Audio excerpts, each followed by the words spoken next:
All right, appreciate it, Ross. First of all, just really proud of our team and our staff. I mean, this has been an incredible year. This is a football team, coming off of a national championship last year and obviously a lot of good players that moved on, and to see what this team has accomplished, the leadership, just their daily commitment, it's been special.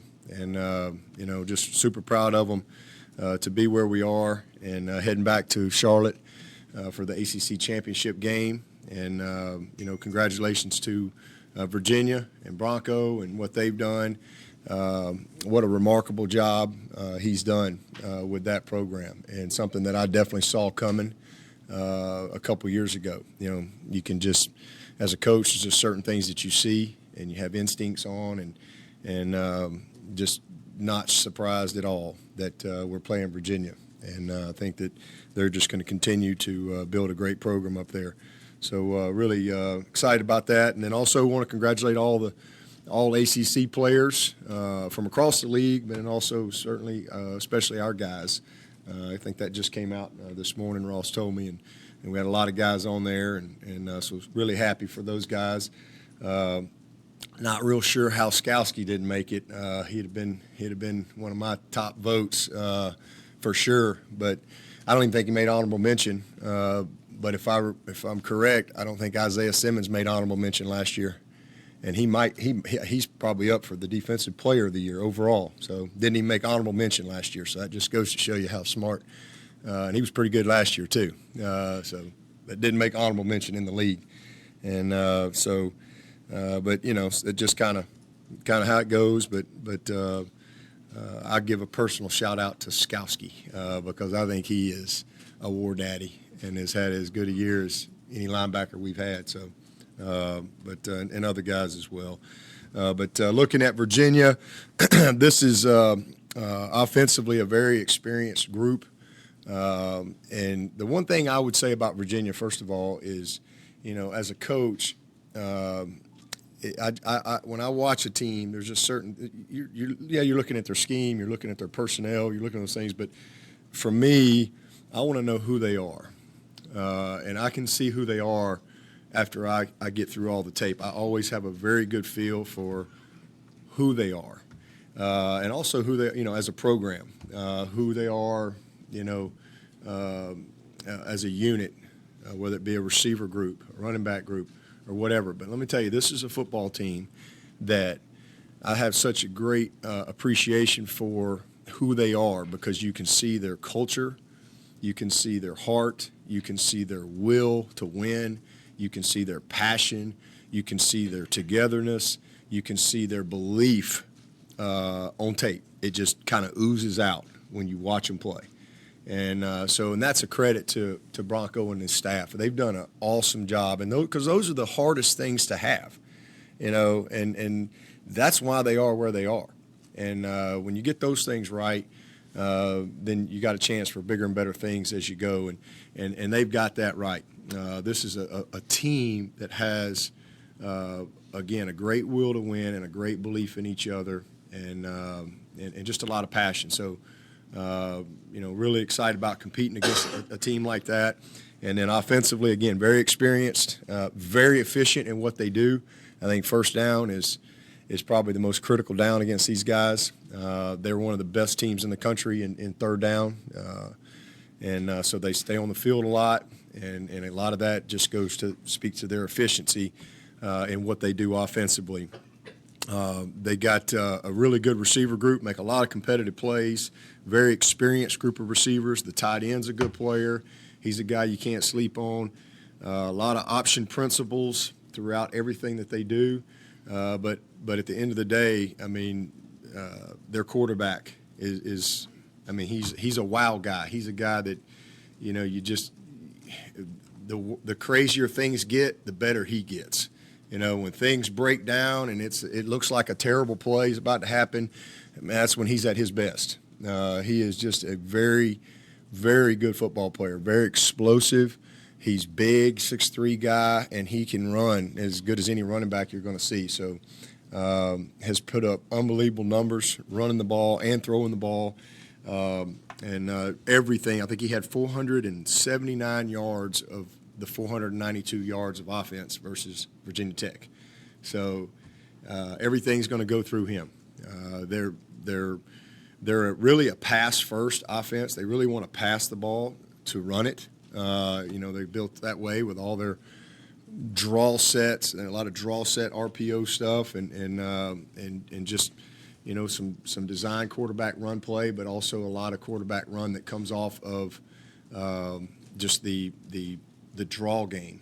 All right, and a little different than some of the zone read RPO. It's a lot of draw sets and then trying to throw the ball or run it. It's a very good scheme for their personnel, and certainly with him. He's a great player.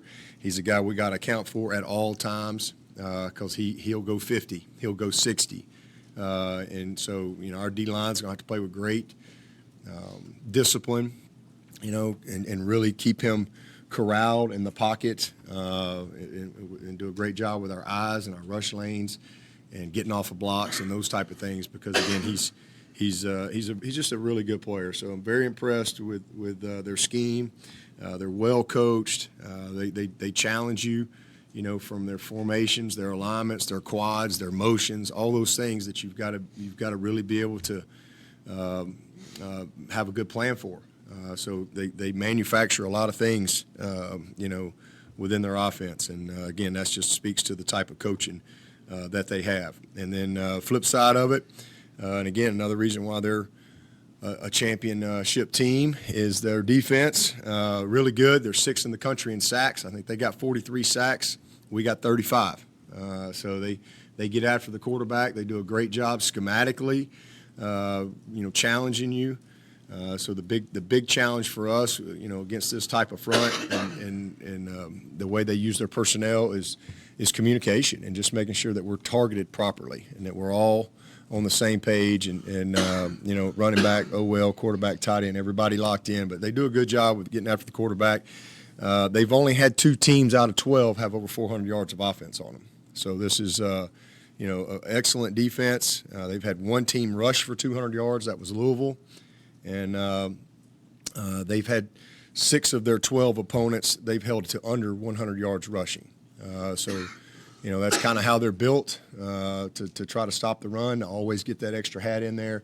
So we've got to do a great job, again, of just targeting them and good, clean execution in all phases.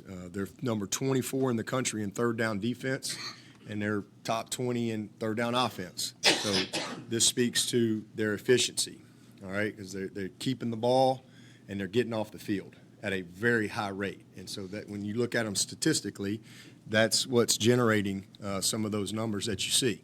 Again, only 2 teams have had over 400 yards on them in 12 ball games. So very efficient football team, a team that doesn't beat itself and obviously is incredibly well coached. So excited about it. Looking forward to going up to Charlotte on Friday. Hopefully we'll have a great crowd up there. It's going to be beautiful weather. And I don't think it's supposed to rain. Last year I think it rained the whole entire game. So I think it's going to be a beautiful night and a great matchup with Clemson and Virginia. Any questions? Looking at Perkins' coach, his experience, you talked about this, his arms and his legs. Is he not only the best quarterback you faced this year, but probably the most dangerous? Well, I think the best quarterback we face is in practice every day. Be honest with you. Because practice is competitive for us. So we go out and try to win every day at practice. But as far as not on our team, he's as good as anybody we've played in what he does. Everybody has different strengths. If you're just gonna, depends on what you're asking. I think as far as dynamic, he's the most dynamic guy we've played, and dangerous. Because he can throw the football and he can, run like a running back. So he's just incredibly dynamic. But we've seen some good players. I think the kid from North Carolina is a great quarterback. I think he's a really good football player that's going to get better and better. But this kid here is is a grown man. I mean, he's a winner. I just love his heart.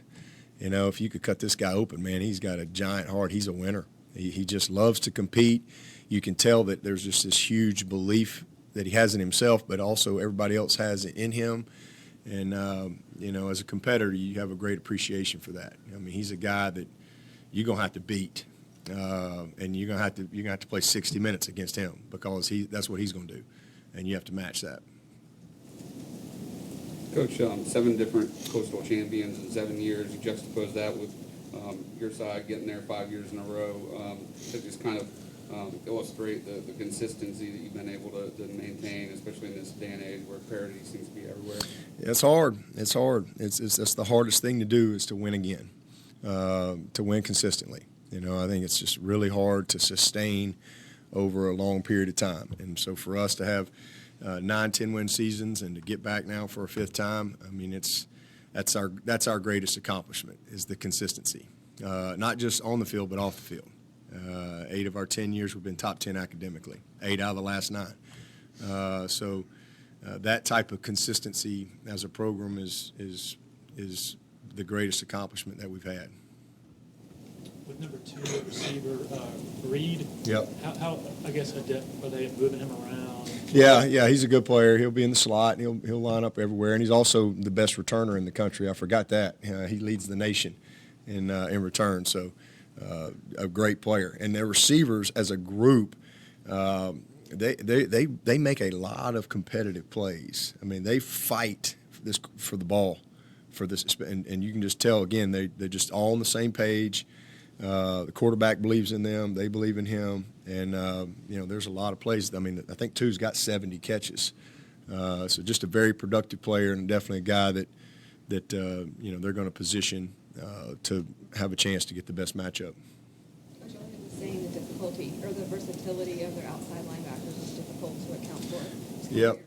What they do. Yeah, 11's like 6'7", 14's like 6'5". I mean, they're just 2 big, long defenders, and you know they're oaky front where they got a lot of overhang. Always kind of got overhangs, what we call overhangs, guys outside, and you know they've had some injuries, so they've had to last game or so they've had to use their personnel a little differently, and again it's just a credit to them in finding a way to maximize their roster.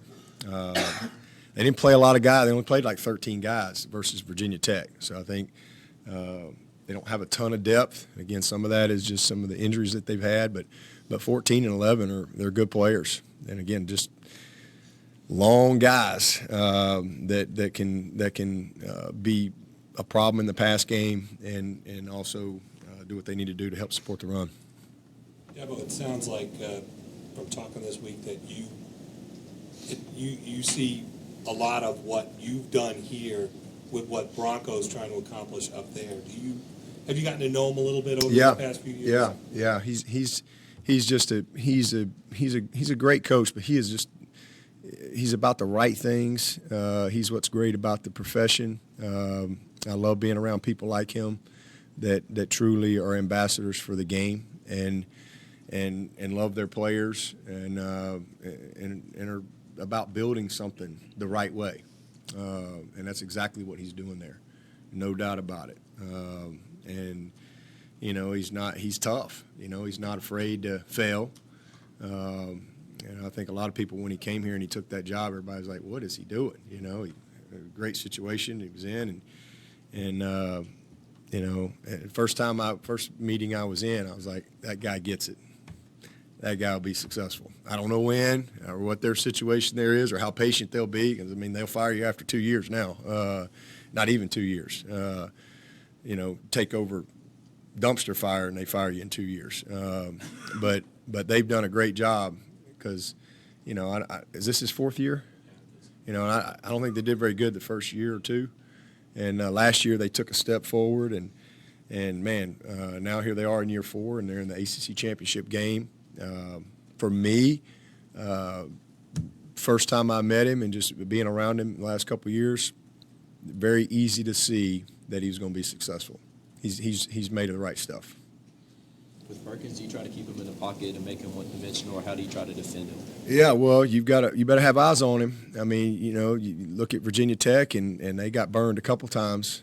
Played some really cover zero type of man coverage, and everybody's backs are turned and running, and here he goes. And so you've got to do a great job with your rush lane discipline up front, but you got to have somebody.